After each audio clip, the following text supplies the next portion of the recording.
ನನ್ನ ಮೊದಲ ಪ್ರಶ್ನೆ ನಿಮಗೆ, ಇಂತಹ ಒಂದು ವಿದ್ಯೆಯನ್ನ, ಇಂತಹ ಒಂದು ಕಲೆ, ಅದನ್ನ ನೀವು ಕರಗತ ಮಾಡ್ಕೊಂಡಿದ್ದು, ಇದ್ರ ಕಡೆ ನಿಮ್ಮ ಒಲವು ಹುಟ್ಕೊಂಡಿದ್ದು ಹೇಗೆ? ಇದೊಂದು ಎರಡೊಂದು ವಿಚಾರ. ಇದರಲ್ಲಿ ಬೊಂಬೆ ಸಾಹಿತ್ಯ ಚರಿತ್ರೆನ ಒಂದ್ಸರಿ ಜ್ಞಾಪಿಸ್ಕೊಳ್ಳೋದು ಒಳ್ಳೆಯದು ಅಂತ ಅನಿಸುತ್ತೆ. ಪ್ರಪಂಚದ ಸಾಹಿತ್ಯದಲ್ಲಿ ತುಂಬ ಪ್ರಾಚೀನವಾದ ಸಾಹಿತ್ಯ ಅಂದರೆ ವೇದಗಳು. ಹೌದು. ವೇದಗಳಲ್ಲಿ ಋಗ್ವೇದ, ಯಜುರ್ವೇದ, ಸಾಮ ಮತ್ತು ಅಥರ್ವಣ ವೇದ ಅಂತ 4 ವೇದ. ಈ 4 ವಿಧದ ವೇದಗಳಲ್ಲಿ ಅಥರ್ವಣ ವೇದದಲ್ಲಿ ಬೊಂಬೆಯಾಟದ ಬಗ್ಗೆ ಉಲ್ಲೇಖಗಳಿದೆ ಅಂತ ಹೇಳ್ತಾರೆ.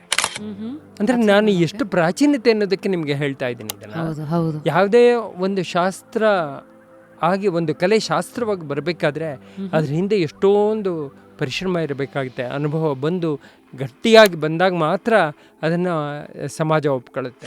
ವೇದಗಳ ಕಾಲದಲ್ಲೇ ಇದನ್ನು ಒಪ್ಕೊಂಡಿದ್ದಾರೆ ಅಂತಂದರೆ ವೇದಕ್ಕಿಂತ ಹಿಂದೆಯೇ ಇದು ಎಷ್ಟೋ ಶತಮಾನಗಳ ಹಿಂದೆ ಇದು ಆವಿರ್ಭೂತವಾಗಿರಬೇಕು ಅಂತ ಎಲ್ಲ ವಿದ್ವಾಂಸರು ಹೇಳ್ತಾರೆ. ಇನ್ನೊಂದು ವಿಶೇಷ ಏನಪ್ಪ ಅಂದರೆ, ನಾನು ಪ್ರಪಂಚದ ಬೇರೆ ಬೇರೆ ದೇಶಗಳಲ್ಲೆಲ್ಲ ನೋಡಿದ್ದೀನಲ್ಲ, ಅಲ್ಲಿ ಎಲ್ಲ ವಿದ್ವಾಂಸರು ಹೇಳೋದು ಏನಪ್ಪ ಅಂದರೆ, ಭಾರತ ಬೊಂಬೆಯಾಟದ ತವರೂರು ಅಂತ. ಇದನ್ನು ಎಲ್ಲ ವಿದ್ವಾಂಸರು ಒಪ್ಕೊಳ್ತಾರೆ. ಫುಲ್ ವಿಡಿಯೋನ ನೋಡಿ ಆನ್ ರ್ಯಾಪಿಡ್ ರಾಶ್ಮೀಸ್ ಯೂಟ್ಯೂಬ್ ಚಾನಲ್.